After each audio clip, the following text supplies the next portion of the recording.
Okay, we might get started then. Hello, everybody, and welcome to the final panel discussion in the series hosted by Reclaim Holloway as part of the London Festival of Architecture. My name is Rachel Shoiga. I'm a lecturer in criminology at the University of Kent, and I've been a member of Reclaim Holloway since just after the prison's closure in 2016.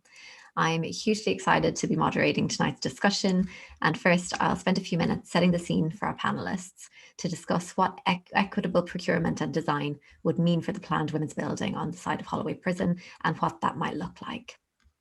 We hope that this conversation about structural inequality in the industry will be inspiring and hopeful, considering what practical and meaningful steps can be taken on the site to challenge these inequalities and what benefits that would bring. Our panelists are very well placed to offer their expertise and speak about their inspirational practice. So we are delighted to be joined by Alice Dietsch of ALA, Dr. Susan Moir of the Policy Group on Tradeswomen's Issues and Tradeswomen's Building Bridges, and Dr. Vivian Price, who's a professor of interdisciplinary and labour studies and a tradeswomen advocate, as well as Anna Schabel of Wilton Studio Architects, who is also the chair of Women in Architecture.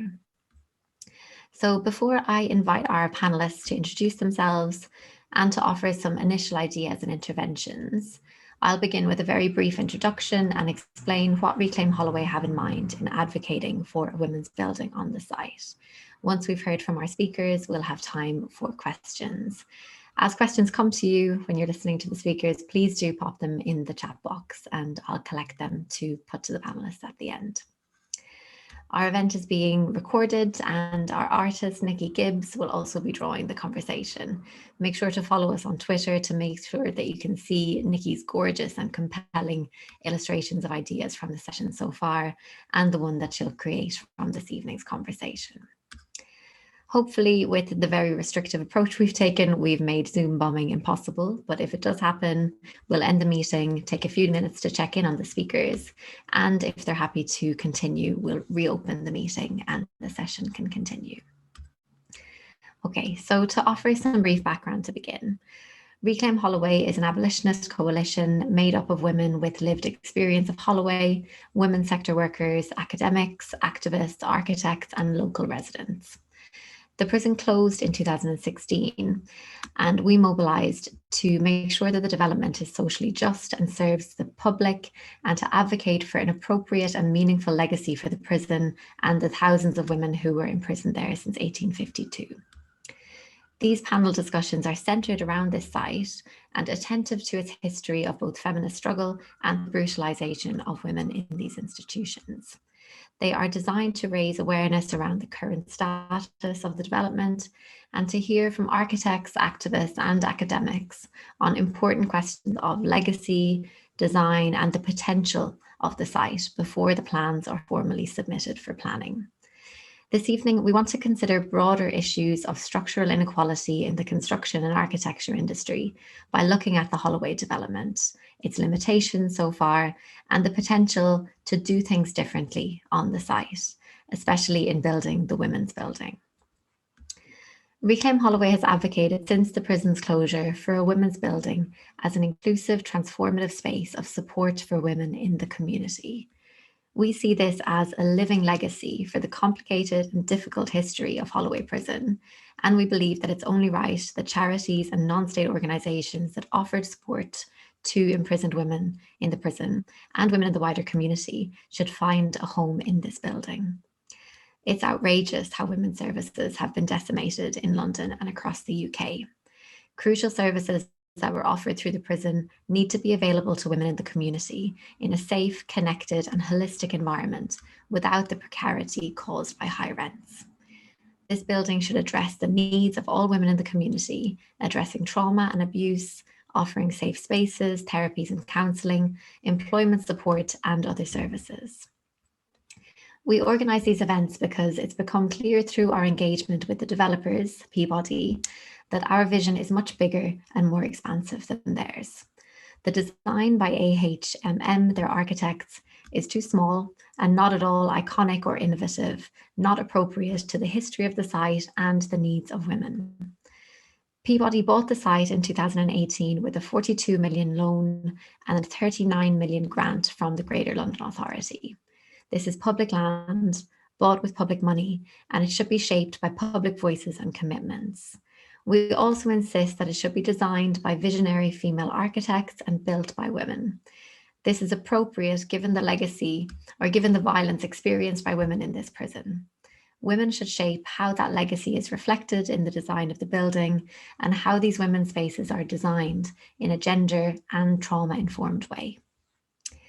The Holloway Women's Building should also serve as a site of stable quality employment and training for women in construction.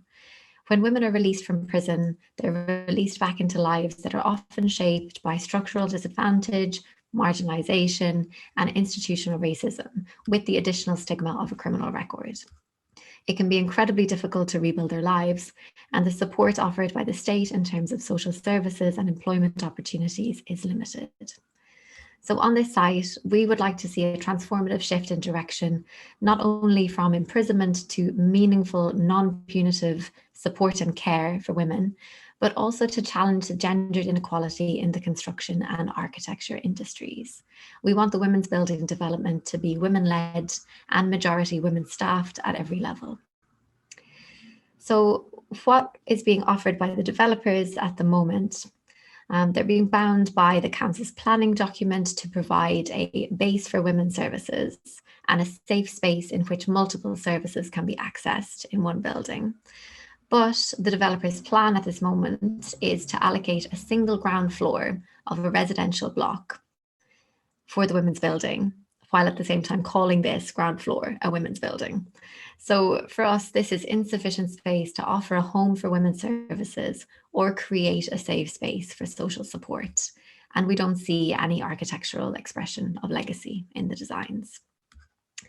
So at that, I want to invite our panel members to introduce themselves and to offer some initial reflections around the question, why is it important to you that structural inequality in your industry is discussed in relation to the women's building on the former Holloway site? So with that, I'll hand over to Alice Dietsch.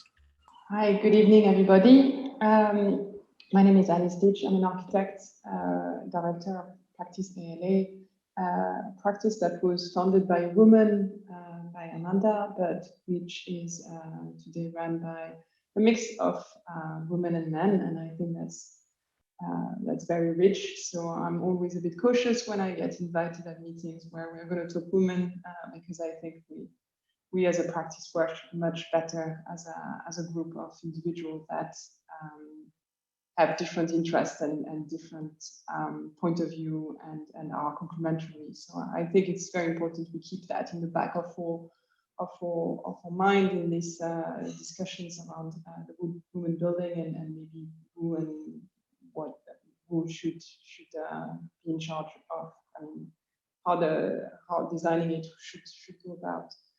I'm at ALA, when we come to the office, we take off our shoes, and that speaks very much of that equality. Everyone, whether their clients, their collaborators, their partners, their engineers, everyone remove their shoes, and it puts everyone in the same sort of level and as equals in a base of discussion, and that's maybe a way that that's a good starting point to design a building, and we always start like this. I've been recently in charge of the construction and designing the construction of the extension of the VNA building in South Kensington, where the building is in fact invisible. It's below ground, and what we've created is a courtyard. I'm not showing you a slide because I guess maybe you've been there, you experience it, or I invite you to go and enjoy the space. I think that's quite an interesting way to also look at a women's building that could also be a women's public space.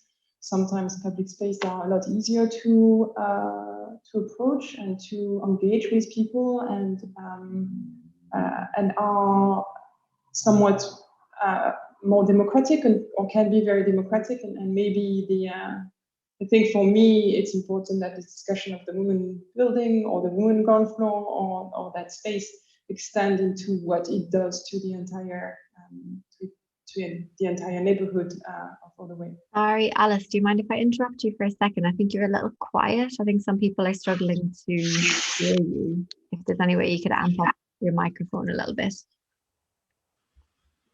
Like this, is that better?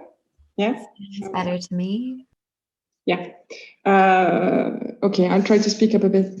I'm also a resident of the neighborhood of Holloway. I live around the corner and I'm a mother, so I'm selfishly interested in also what would happen on that side, how we can create with the opportunity of the women's building a place, a cultural place in the neighborhood, a neighborhood that is really diverse and very vibrant, and there's full of very exciting things happening, and but there's missing places where people can get to their schools, and there's some little places, but nothing that really acts as a magnet that could stitch very much the different neighborhood, the different fabric of that makes Holloway from Kensington to Finsbury Park, and how the women's building could have a reach much beyond the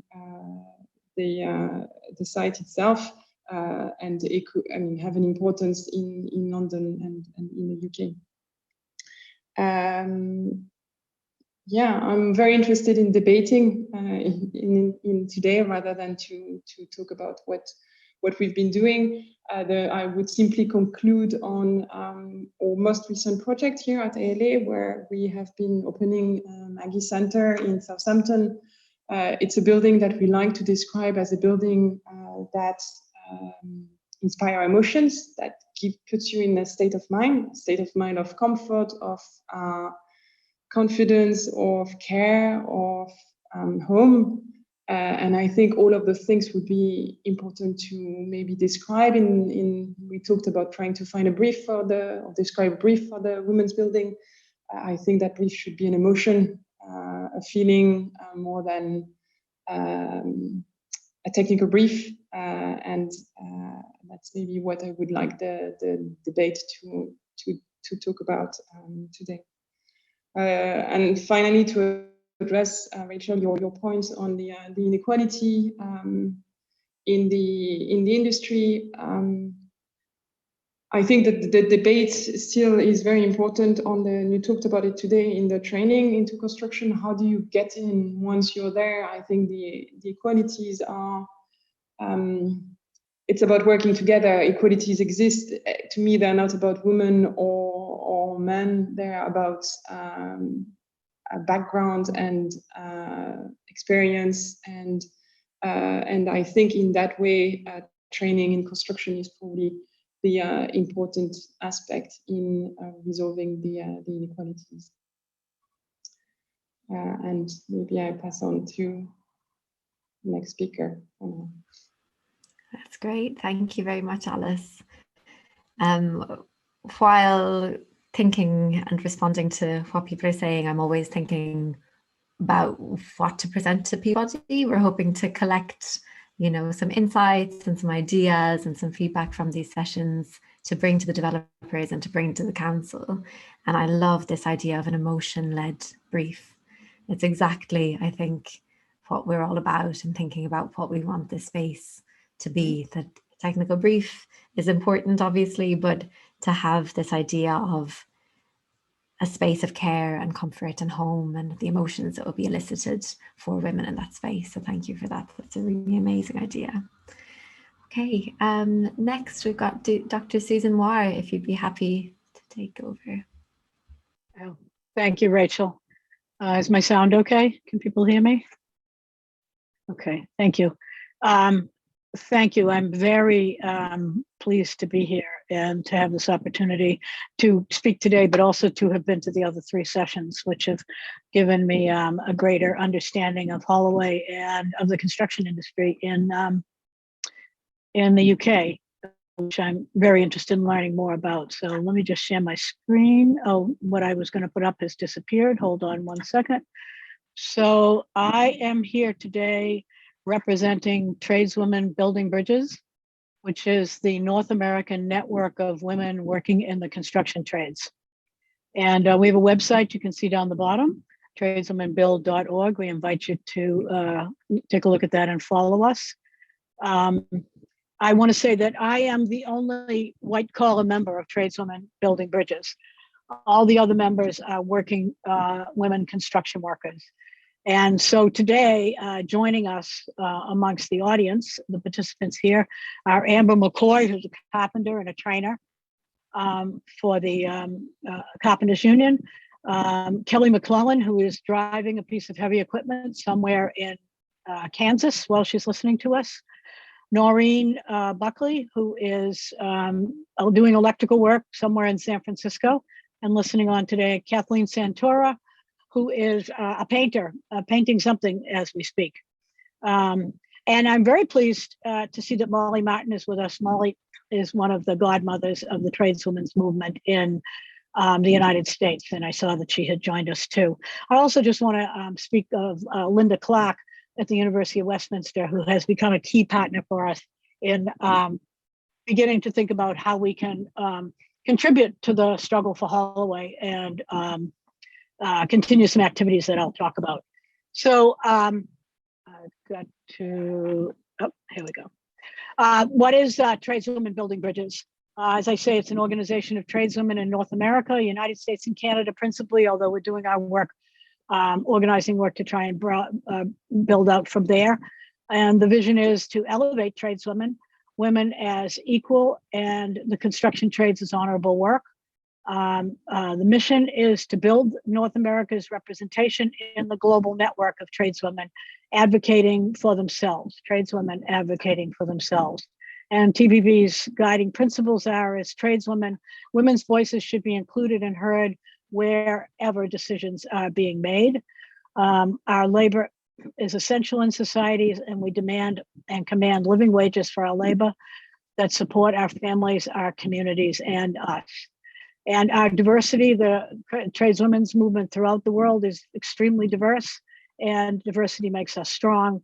We connect and learn from tradeswomen around the world. And in fact, Tradeswomen Bridges has been connecting now for some years. Two TBB delegations of tradeswomen have gone to India in 2017 and 2019. There have been visits with women in construction, particularly welders, women welders in the Philippines.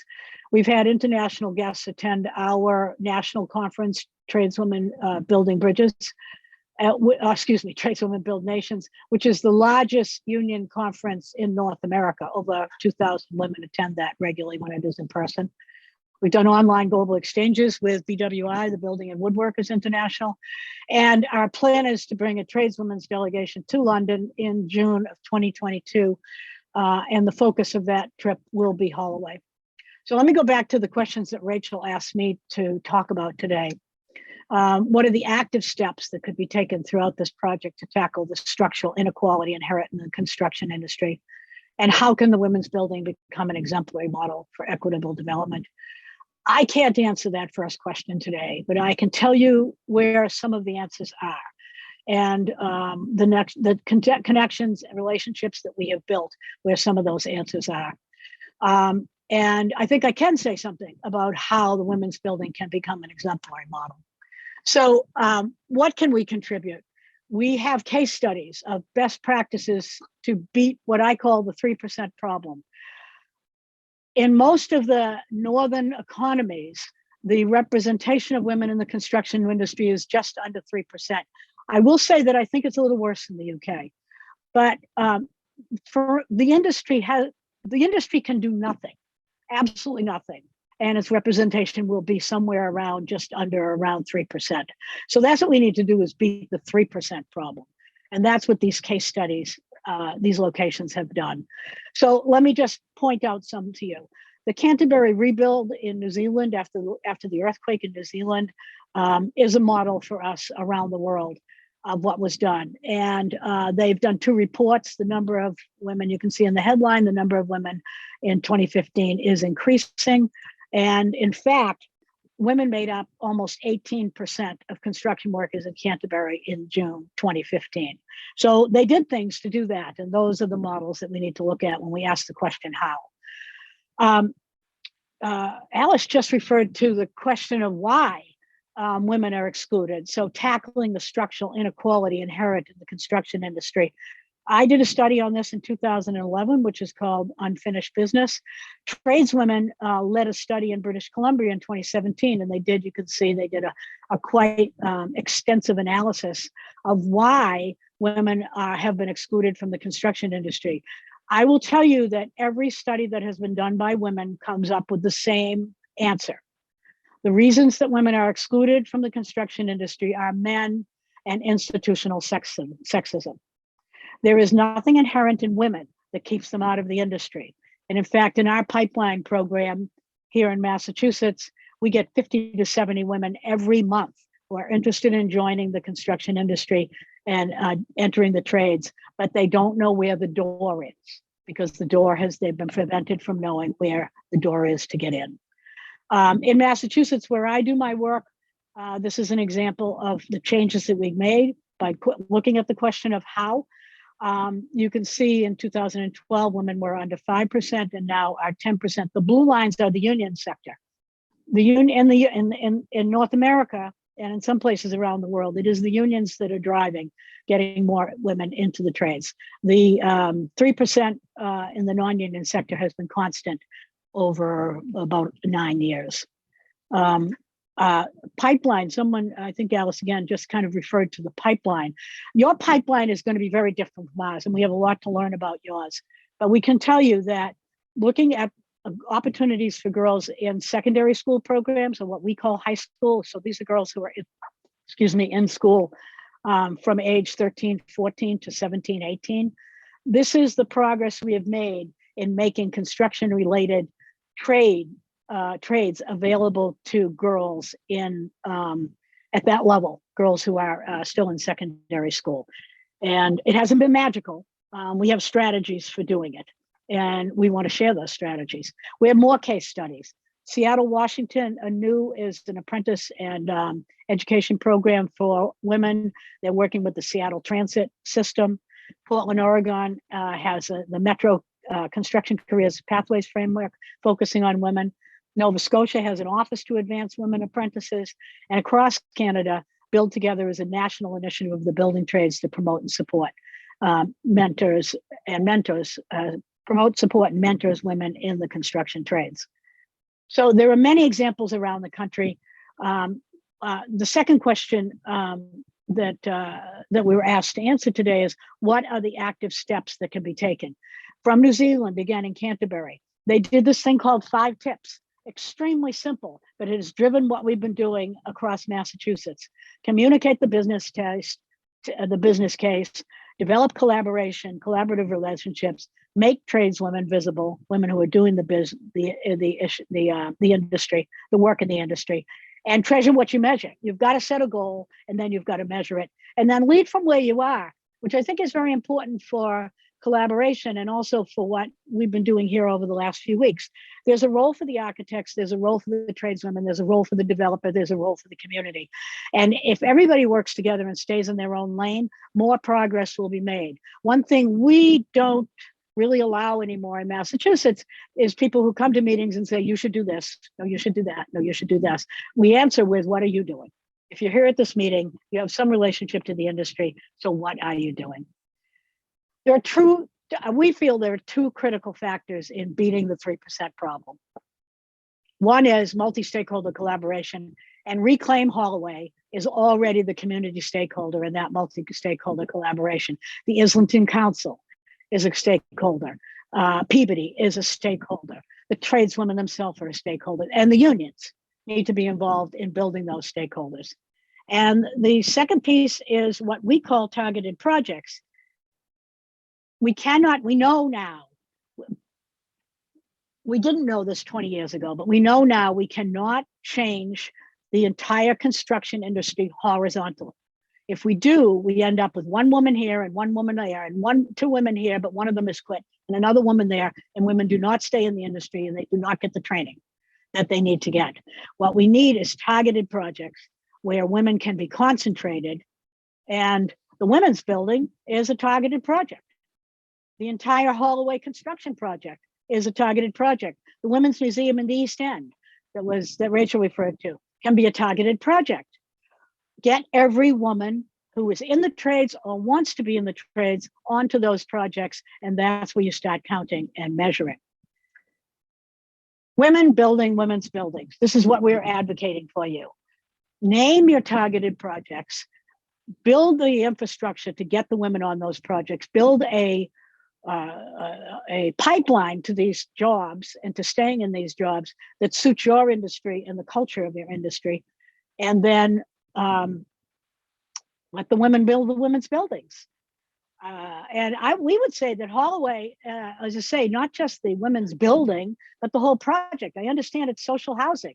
That's what we call affordable housing. And in our market, at least, that's going to be mostly women. So that's the whole project is a women's building from our point of view. Let me conclude with, that's kind of what we can share when we come next year. And I hope to meet many of you when we come. What can we learn? We have one great example of what we can learn. The issue of the construction industry and climate problems is one that we are hamstrung on. Our unions are very conservative on those issues. It is very difficult to get any traction around progressive positions on construction and climate. And we think we can learn a lot in the UK about that issue. Vivian, who's going to speak next, I think, is deeply involved in that issue. And so she may have more to say about that. But we know that we have a lot to learn, and we hope that we can be part of building tradeswomen's networks across the world, and in the next year, really assisting in doing that, particularly in the UK and across Europe. And I thank you for this opportunity to join you today. Thank you so much for that, Susan. We've had a comment in the chat saying that picture, that final picture, was really moving. And I have to say, I found it moving as well, and just so deeply inspiring, the work that you've been doing. So thanks so much for sharing some of your practice and the case studies that you've conducted, as well as, I think, introducing this idea of a targeted project, which I think is a really compelling one for all of us at Reclaim Holloway, this idea that this development is significant and that significant things can be done there. So thank you very much. Okay, Dr. Vivian Price, if you're happy to speak next. Yes, thank you.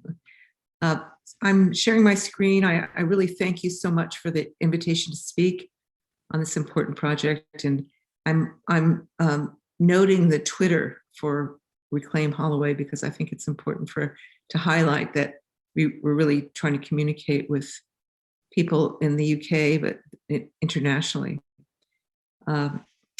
So I also wanted to note that this is a project that puts women at the center and has local as well as international implications. So I've really enjoyed this series so far, and it's taught me a lot. What I understand is that it's important to engage in the community in planning, visioning, and building power. And as Alice pointed out, and I have visited Islington, but it is a diverse and vibrant community, and we want to hear the voices of people from all walks of life in thinking about what Holloway should become. Important to prioritize women's needs in view of the legacy of the Holloway Women's Prison and its significance, to create holistic, empathetic, practical, and ecological environments that integrate living places with empowering spaces. And again, hearing from the architects and people who were involved in the prison movement about the importance of creating spaces that speak to women and that serve women is vital.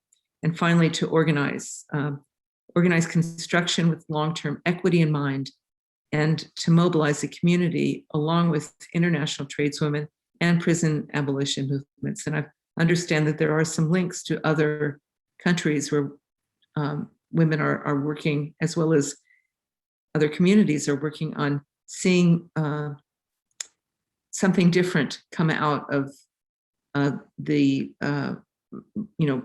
prison reform movement, but something that actually serves people. So my background is as a union electrician. I taught apprenticeship. I've been involved in union leadership. I've been a tradeswoman advocate, as well as a filmmaker. And I'm going to try to show a snippet of some film today. And now I'm a professor. My research is in equity, race, gender, and climate change, as well as in environmental justice. So why do women want to be construction workers? They're great career ladders. There's opportunity for both blue and white collar workers. It's open to people with prison records, and this is very important. There's more stable income than many jobs. It fosters confidence and independence, as well as being an entry into green jobs. Besides that, the construction industry can really benefit from more equity in hiring and bringing fresh ideas and new perspectives into the construction industry. And I'm going to try to share a snippet of a film with LaTanya Jones, who got into construction after being in the penitentiary for some years. So let's just hear from her. Morning at 4 a.m. because I did not have a car, and I got on buses, and I did the job thing all day long. 5:30, that's when I came in, and I put in application after application, and I was pretty honest. I even managed to get into a few interviews, but once I told them that I had a felony record, the whole attitude changed. So I said, okay, I'm going to have to change this. Now, this is from January until March. And I was getting to the point where I was like, okay, I'm not going to get a job. I need to go back to do what I know how to do, sell drugs. That's where I was going. And a friend of mine told me about the Century Freeway Pre-Apprenticeship Training Program. If this program hadn't been in place, I'd be back in prison. And they told me about a company that needed a plumber. Well, hell, I didn't know anything about plumbing, right? But I'm like, I'll go for anything, right? And I've been with them now almost 2 years. The one thing I didn't like was, oh, well, no, Tanya, somebody else will get that. Or no, don't just open that box. Don't worry about that. Somebody else will pick that up and take it there. That's my job. If you had a guy out there, you wouldn't tell him not to pick it up. So I had to constantly prove myself. And once John actually was going to let me stay home one day because we had to lift it's a flat pipe, and it's about 250 pounds. It's sewer pipe. And we had to move it maybe 10 feet and put it in the hole, and he was going to have a guy come out and let me stay at home for that day because he had to move that pipe. And I told him, no way. What do you mean I can't lift it? And we got that pipe in. And after that, I never had a problem like that. Never had a problem with John, Charlie, or Bud. But then when I went to another job, same company with a different foreman, a different crew, you start all over again. Hey, Tanya, you go put the hangers up. We're going to load the cast iron off the truck. Well, now, 2 years later, they tell me, oh, Tanya, the truck's here. I don't know if that's a good thing now. I don't know if that's a good thing now. But you constantly have to prove yourself, and you can't. Let's see. You cannot. I found out you. I think I'm now back.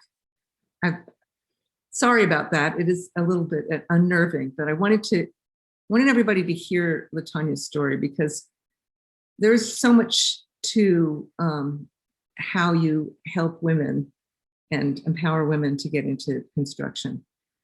So I'm going to share my PowerPoint for another moment here. She spoke about the Century Freeway Women's Employment Program. And that was a model program that existed prior to the wonderful programs that Susan pointed out.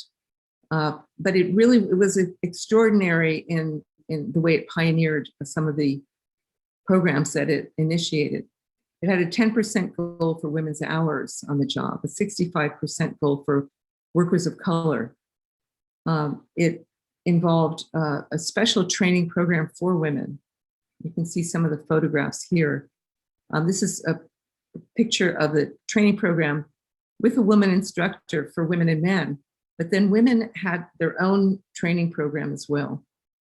And here's a picture of the retreat that some of the veterans from the Century Freeway program attended. They also did do monitoring and reporting the hours to the community. And I think that that's an important point that you that I'd like to also make, is that things have to go full circle.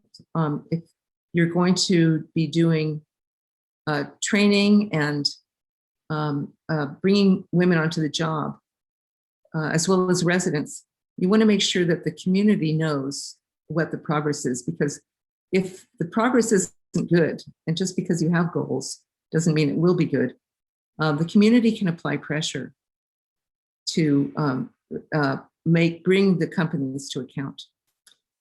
So it's very important to use public money for public good. Linda Clark earlier also spoke about procurement as a critical issue, and I wanted to address that. The money that I understand that Holloway has been given has come from the public, and that money should be going for the public good. And that means training and support services. We're not just talking about creating a program that teaches women skills, but also, some of the, ways that women have to deal with the treatment of women on the job, the treatment, the perception of women who are in the trades, and having a place for women to talk about that experience is really critical. There should be an assertive recruitment of women. You can't just have a goal and expect women to come, because women try to get work that they know that they can, make a living at. And if they think that construction is a man's job, that they're not really wanted there, why should they invest in it? So the Century Freeway had a very targeted recruitment with women from the community involved in recruiting women and putting up billboards and other kinds of marketing to let people know that they were doing this. So it's also important to set goals for women of a range of ethnicities, because it doesn't necessarily mean that if you just are targeting women, that you're going to bring in women, Black women, women of again, various countries, to get the training and jobs. So you really want to keep race and ethnicity in mind when you're setting goals.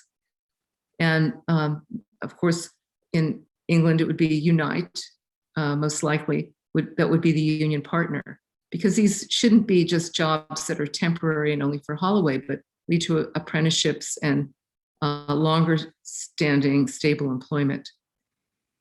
I mentioned the monitoring and looking at not only women's but also residents' hours on the jobs, and then report to the community. Finally, use procurement, the process, to incentivize the training and hiring of women. And I'll just speak about that for another moment.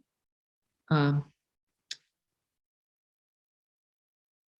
Century Freeway had an intervention when it came to awarding companies the contract for different jobs. The agencies that were in charge were compelled to look at the track record of hiring women and folks of color before they gave them the bid, before they gave them the project. And that meant that there was a social good involved, not as only who was the lowest bid or who had the most experience in this area, but who was interested in making a difference in terms of employing women and residents. Another example of this more recently is Jobs to Move America. This is an environmental organization that has used procurement. They've worked with municipal governments to commit them to offer bus contracts to companies with what they call high road jobs that lead to apprenticeships, union representation, and community benefits. And one example of that is an electric bus company that was last year organized by the United Steelworkers with the help of Jobs to Move America, putting some encouragement to the city of Los Angeles to make sure that Proterra would be committed to hiring women and as well as community members generally, and being open to a union contract. So I've put their website on the screen as well. So I'm again grateful to have this opportunity, and happy that there's so many people in the room, and looking forward to the rest of the presentations. Thank you so much. Thank you very much for that. That was really amazing. And yeah, I'm struck by this idea that a project could have these very thoughtful, considered goals about who will be employed on the site. And I think for me, thinking about women, local residents, and also, as you mentioned, like people who have experience of imprisonment, and turning it into like a truly transformative side of employment as well as a side for women's services. Yeah, it's really, really inspiring. Okay, great. So if people have questions, please do start putting them in the chat now, because we will have some time at the end of the session. But last but certainly not least, we have Anna Schabel, if you're happy to get started. Thank you. Yeah, thank you, Rachel, and thanks everybody. It's so great to bring this, all those women together, and it's been really fascinating. I'll share my screen, and my question is, you're asking about the structure and inequality and the equitable development. So my question is, who is she who builds your architecture? And I've taken that from a really interesting American collective, Who Builds Your Architecture, who are concerned with migrant workers' rights and the workers. And I just wanted to take that away from them. And let me just introduce myself first. I'm Anna Schabel. I run my own practice, Wilton Studio, and I'm also chair of Women in Architecture. It's almost 4 years now, and that's an advocacy group and for inclusion and intersectionality, but also for mainly for women in relation to the RBA. And I'll talk a bit more about what we're up to later. So I was looking at this project in a general way, but also, specifically, but also and the what if. So reclaim Holloway. So can we reclaim the Genesis? We're all coming from a certain viewpoint. I think at this project, the developers and the clients and a lot of people involved coming from a sort of very one-sided viewpoint, a very patriarchal viewpoint, let's say. And so I just want to bring it back to the genesis of that. So here we have the first one is the matriarchal makers. So we have the Hopi, Potter, Nampeyo. And I really love that left image with her mother, her daughter, and her granddaughter. And she did this amazing pottery, and that was given on from mother to daughter, passed on. And also the Hopi women built their own buildings. Then we have the suffragette at the Holloway Prison, and they were disrupting that sort of viewpoint. But then on the other side, you can see that the police used hidden cameras to have those mugshots of the women, and then you can see those represented there. Here we have the solidarity of the Greenham Common Women's Peace Camp, who did human chains, and they also supported each other and demonstrated against nuclear war and nuclear bombs. So now back to women in architecture. So in the last year, we had to rethink our modus operandi because we couldn't have our meetings, we couldn't talk, we couldn't meet. So we went on to, as everybody did, to virtual meetings, and we started to create sessions around remembering Corona, like what is this time doing to us, what's changing.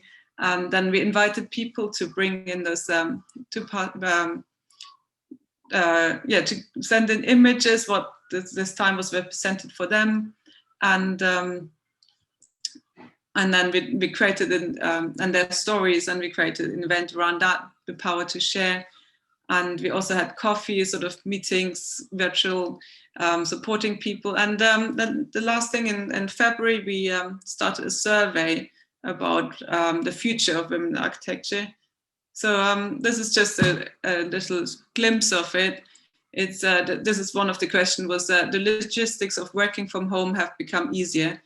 And you can see we got in a lot of the answers, we got a sort of 50-50 or quite a split reply.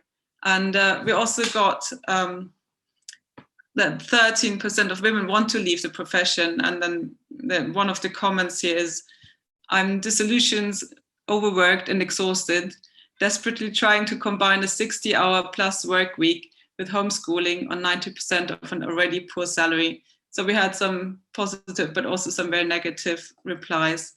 And from that survey, I'm just putting out some of the calls to action that we found. So they might not be new, but this is what people came up with for their future. So I'll just read those out.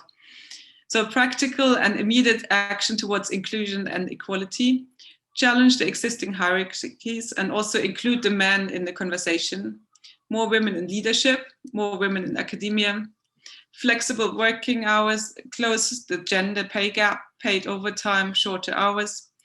And then we have maternity rights, paternity leave, better and more affordable childcare, and a greater awareness of intersectionality, and a space for women to speak out, for more mutual support, more mentoring opportunities, and also better peer recognition.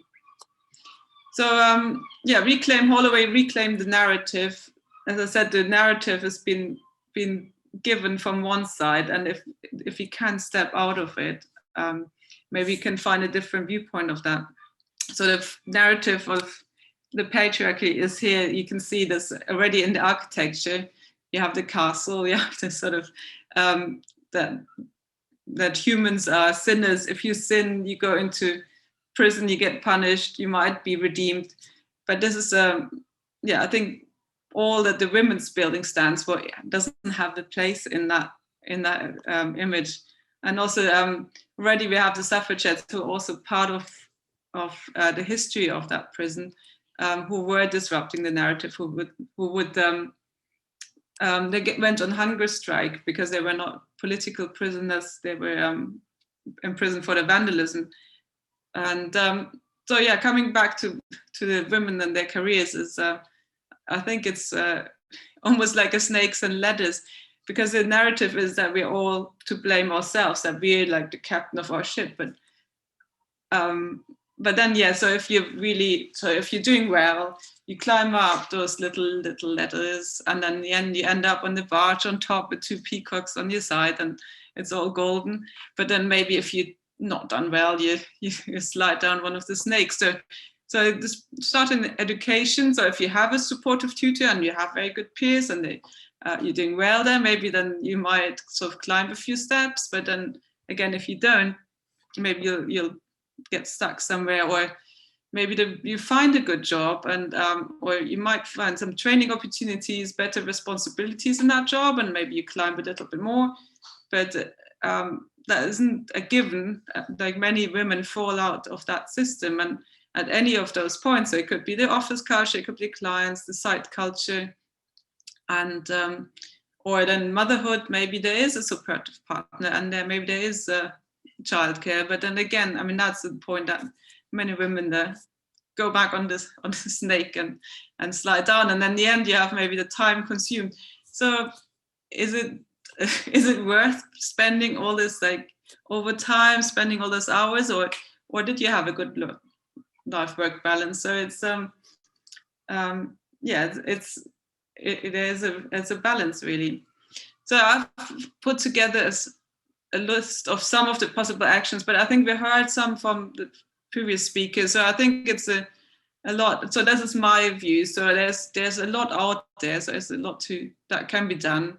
And I think, so I was looking at inclusive procurement, bring women onto the juries, bring women on experts on inclusive procurement, on paying the people who are from the community, giving them some money or childcare, so they can be on the consultations of panels, and how many women are on the team, how many women are on the client team, and make it more transparent. And also the recruitment. I mean, we've been talking about the tradeswomen, and maybe there's in the training, and then also I think what Reclaim Holloway are already doing, like bring in, monitor it, analyze it, but also record the process with artists and filmmakers, and so bring everybody together. So Reclaim Holloway, who is she? Who's that builder or architect? And I just wanted to bring in a few points that women can bring to the table. So one is the research and consultation, which is here we have the Matrix Feminist Collective, and they looked at how this man-made environment wasn't working for women, like having a buggies of carrying it up the stairs, and also how they consulted with their own women group clients. You had Liza Fior of MAF Architecture here on one of the last talks. So they are bringing sort of small interventions into the urban environment and makes a much more sort of livable space, much more safe environment. And then the sustainability, Yasmin Larry built this is a women's building for displaced community, and that's also very much built of local materials and is raised up because of the flooding. So it's a very sustainable and environment-friendly building. And then we have here Marina Tassab. She built this mosque with a very little choice of materials, and it's, so the economy of means of her work is amazing. And it's also very environmental because it's using natural ventilation. There's a lot of natural daylight involved in that, and that's also something we can bring to it. It doesn't have to be it doesn't have to be iconic in a way that is expensive. So I think if we all reclaim the woman as a definition, so maybe I think it could benefit all of us, and I think if we can reclaim that, maybe we can reclaim Holloway in that sense. So thank you. Let me just unshare. That's really wonderful. Thank you so much for that, Anna. I think this notion of reclaiming the narrative is a really important one, and I love that women's careers, snakes and ladders. I think it'll be very resonant for women in every industry. So we have a few minutes left, and a question has been popped in the chat, which I think would be a really nice one to end on, since we only have a few minutes, and maybe we can go in order of the speakers. So maybe Alice, if you'd be happy to reflect on this first, maybe thinking about what you would like to see in the women's building, and maybe even if you wanted to reflect on what that would look like, what kind of design principles you would like to see in the women's building.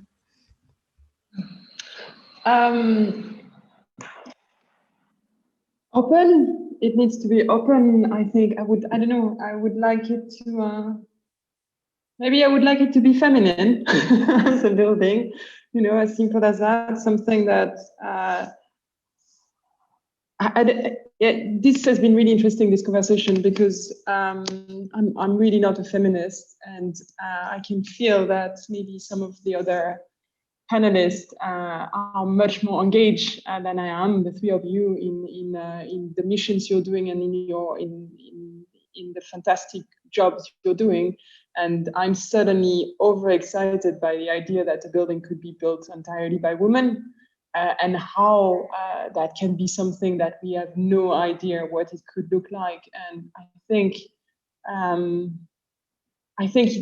need to be a space for that, a space for the surprise that a women's building can, it's such a rare thing that there will be something entirely unexpected that comes out of it. And I think that's the exciting bit.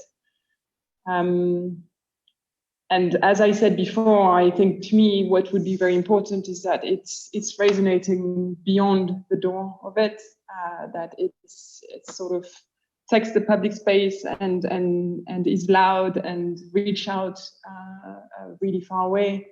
And that suddenly everyone would know about that probably tiny little thing in the middle of a housing development. How can I know that Rachel, you've been using the word iconic, which I always have reservation to use, because iconic is something, I don't know, maybe something visual, and I think there's so much more to it as being something emotional and that inspire change.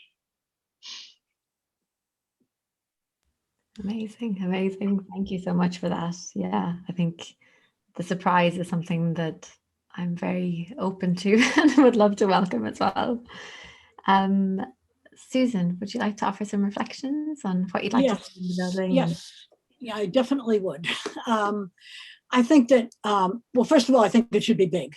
But after that, one of the things I've been struck by in the 4 weeks that I've been attending this is this issue of how support services for incarcerated women and women in the criminal justice, what we call here the criminal justice system, I think that's translatable, were lost when the prison was closed because of the disbursement and then the high rents in London. We face the same thing here with our third sector. I think that it should be one of the targeted populations. I think in terms of building the pipeline, using this project to build the pipeline for women into good jobs in the construction trades.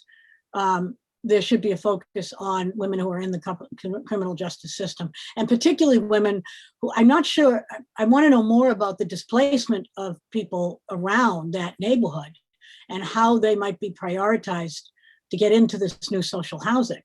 And I'm really hoping it's not going to look like the stuff we see in movies.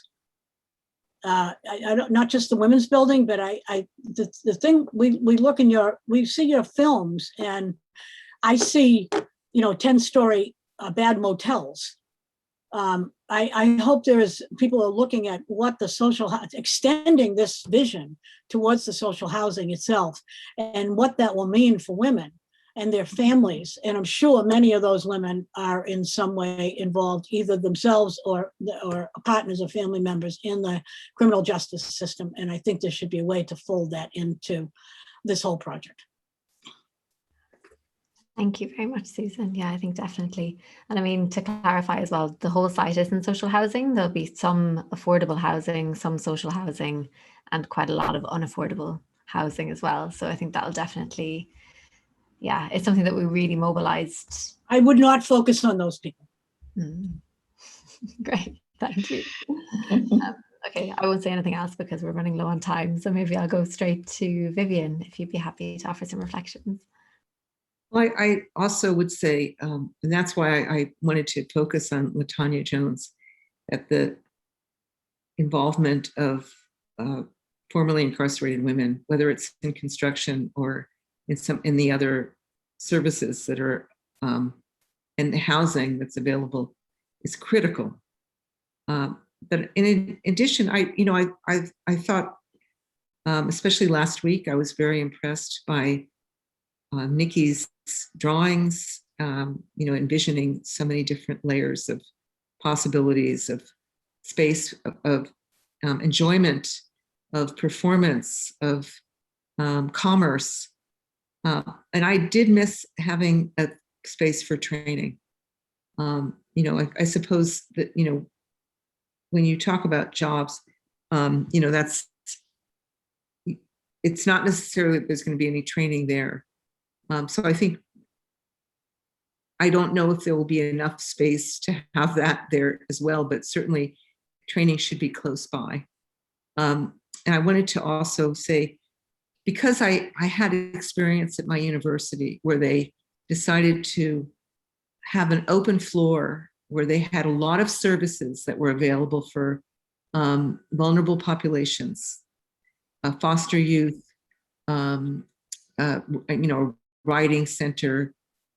Then they made the mistake of having cubicles and not having any closed space, any private space. So I just want to note that from bitter experience, that really you have to think about what people need, and having spaces for privacy. And, when developers go on the cheap, these modular units don't provide that.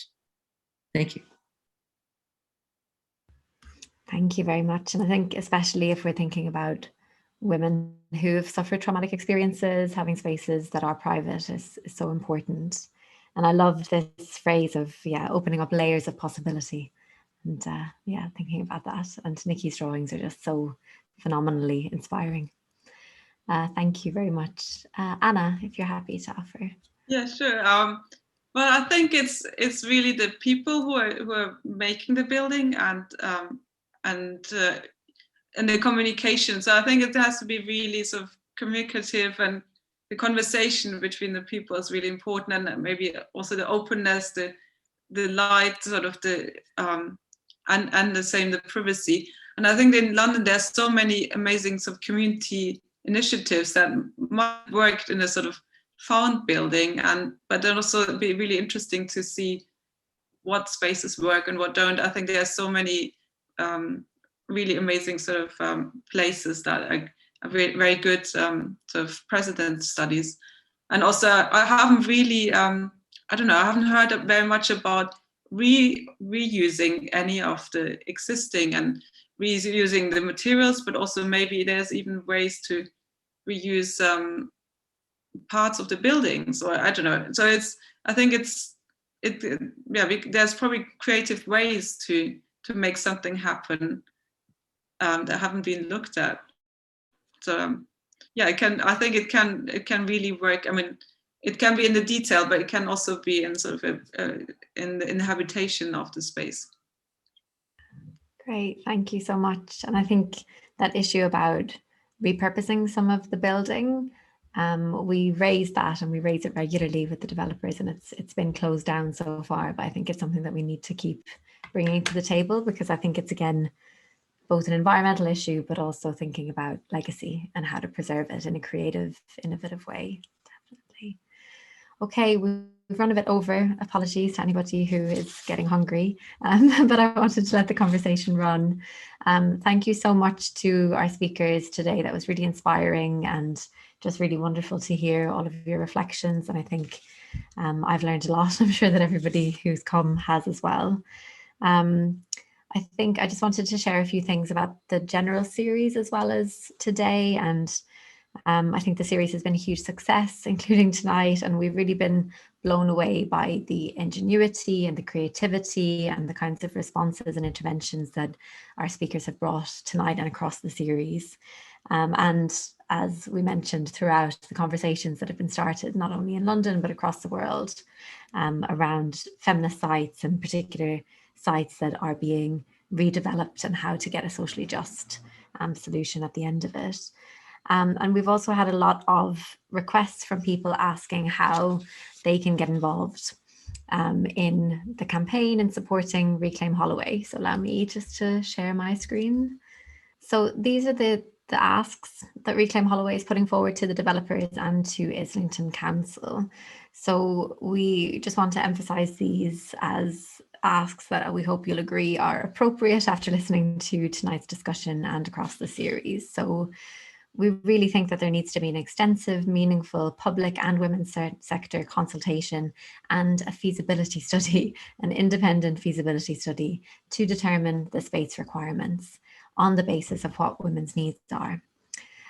We also want the history and legacy of the site to be reflected in the design principles, and we want the developers and the architects to look at design options that offer innovative solutions rather than just having this single ground floor on a block of flats. it's not going to cut it. And as we've kind of focused on today, we really want a procurement strategy that prioritizes workers all the way through, from architects to construction workers. And as Vivian said, to have a training program and a pipeline worked through as well. So I also want to point you toward our website and Twitter account, which I will pop in the chat in a second. Maybe Andre would be happy to do that while I'm talking. And we're going to send out an email to all the participants following up this event, asking you to write to Islington Council in support of these asks. So please do take the time to do so if you're willing. And we've also set up a petition. The QR code is here, but it's also available through our website, through the Justice for Holloway website, and we use Twitter to spread this as well. So please do sign that petition. We're trying to build a sense of a community mass behind this campaign.